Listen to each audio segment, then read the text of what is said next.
اعوذ باللہ من الشیطان الرجیم بسم اللہ الرحمن الرحیم الحمد لأہلہ والصلاة علی اہلہا اما بعد فوجدک عائلا فاغنہ۔ آج 10 ماہ رمضان المبارک کا دن ہے اور رحلت ملکۃ العرب محسنہ اسلام جناب خدیجۃ الکبریٰ کے رحلت کا دن ہے۔ تو بی بی کی رحلت کے حوالے سے سب سے پہلے تو میں تمام امت مسلمہ کی خدمت میں تعزیت عرض کرتا ہوں۔ جناب خدیجۃ الکبریٰ جس کے بہت زیادہ احسانات ہیں اسلام پر، محسنہ اسلام ہے، رسالت مآب کے ساتھ شادی سے پہلے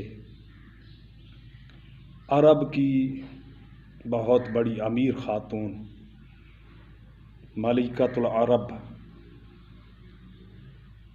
جس کے تقریباً 80,000 اونٹ، نوکر چاکر، غلام تھے، اور جناب خدیجۃ الکبریٰ کے تجارتی قافلے مختلف ممالک کی طرف جاتے تھے۔ یمن ہو، مصر ہو، شام ہو، مختلف ممالک کی طرف بی بی کے تجارتی قافلے جاتے تھے۔ رسالت مآب کے ساتھ شادی کے بعد جناب خدیجہ نے پوری اپنی دولت اپنے شوہر رسالت مآب کے اختیار میں دے دی کہ جس طرح آپ کی مرضی ہو آپ اس دولت کو خرچ کر سکتے ہیں، اور خود رسالت مآب فرماتے ہیں کہ مجھے کسی مال نے اس قدر فائدہ نہیں دیا کہ جس قدر جناب خدیجہ کی دولت نے فائدہ دیا۔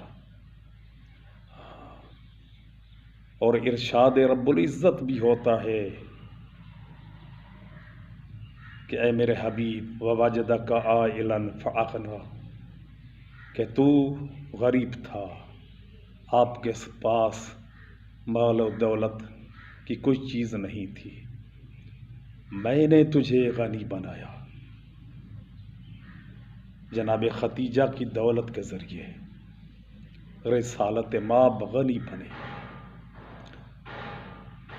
تو سوال یہ پیدا ہوتا ہے، جب جناب خدیجہ نے اپنی تمام تر مال و دولت رسالت مآب کے اختیار میں دے دی، تو پھر جناب رسالت مآب نے جناب خدیجہ کی اس دولت کو کہاں خرچ کیا، کس طرح خرچ کیا؟ تو تاریخ شاہد ہے کہ رسالت مآب نے جناب خدیجہ کی دولت کو ان قرض داروں کو جو سود خوروں کے چنگل میں پھنس چکے تھے، جناب خدیجہ کی دولت کے ذریعے ان کو آزاد کرایا۔ جناب خدیجہ کی دولت فقراء پر خرچ کی، یتیموں پر خرچ کی، بے آسرا لوگوں پر خرچ کی، اور وہ لوگ جنہوں نے مکہ سے مدینہ کی طرف ہجرت کی، کوئی بھی اگر مکہ سے مدینہ کی طرف ہجرت کرتا تھا تو قریش مکہ اس کے مال کو ضبط کر دیتے تھے۔ تو جناب خدیجہ کی دولت کے ذریعے وہ مکے سے مدینہ جاتے، اور پھر ظاہر ہے جب مدینہ جاتے تو ان کو روزی کا کوئی اور وسیلہ نہیں ہوتا تھا، تو جناب خدیجہ کی دولت کے ذریعے ان کے لیے روزی کے اسباب بنائے جاتے تھے۔ تو جناب ختیجہ کی دولت کے ذریعے غرباء اور مساکین یتامى کی مدد کی گئی تھی۔ جب جناب ختیجہ کی شادی ہونے لگی رسالت مآب سے، تو شادی سے پہلے ورقہ بن نوفل نے جناب ختیجہ سے کہا، ختیجہ جس سے آپ کی شادی ہو رہی ہے اس کے پاس تو کچھ نہیں ہے۔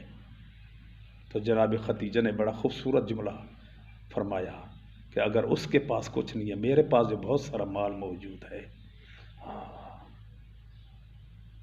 اور جناب ختیجہ نے یہاں ایک شعر بھی پڑھا جس کا ایک جملہ یہ ہے، اس کا ترجمہ کہ اگر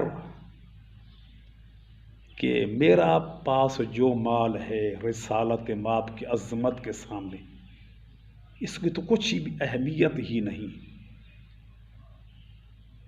حضور کی اتنی عظمت ہے کہ میرے مال کی اہمیت اس قدر ہے، جس طرح ایک ناخن کو کاٹ دیا جائے، ناخن کا جو کٹا ہوا حصہ ہے اسے پھینک دیا جاتا ہے، تو میرے مال کی حیثیت رسالت مآب کی عظمت کے سامنے اس قدر ہی ہے۔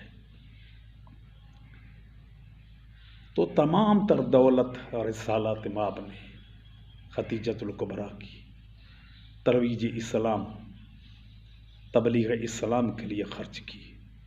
ساری دولت جناب ختیجہ نے رسالت مآب کے اختیار میں دے دی۔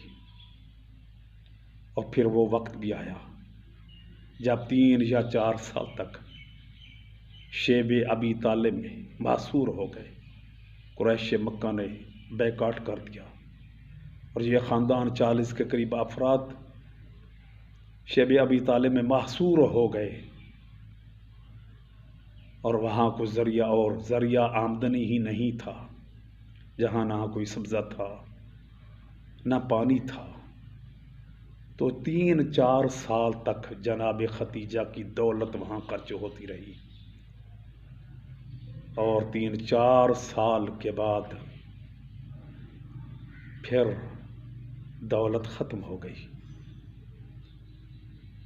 اور خود جناب ختیجہ روایت کرتی ہیں کہ ہمارے پاس شیب ابی طالب کے بعد فقط 2 چمڑے کے بستر تھے، 2 چمڑے کی چادریں تھیں، ایک نیچے بچھاتے تھے اور ایک اوپر لپیٹ دیتے تھے۔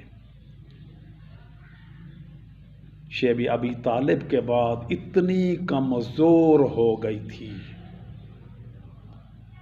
زہرا کی پاک اماں کہ شیب ابی طالب کے بعد فقط 2 سال تک زندہ رہی، اور 10 ماہ رمضان المبارک کو بی بی کے رحلت کا دن ہے۔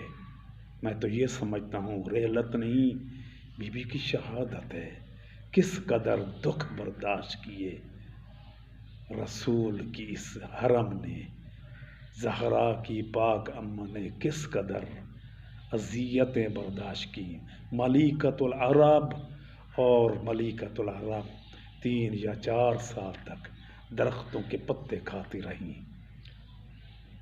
تکلیفیں برداشت کرتی رہیں، لیکن اسلام پر آنچ نہیں آنے دی، رسالت مآب کی حفاظت کی، پوری دولت اسلام کے لیے خرچ کر دی۔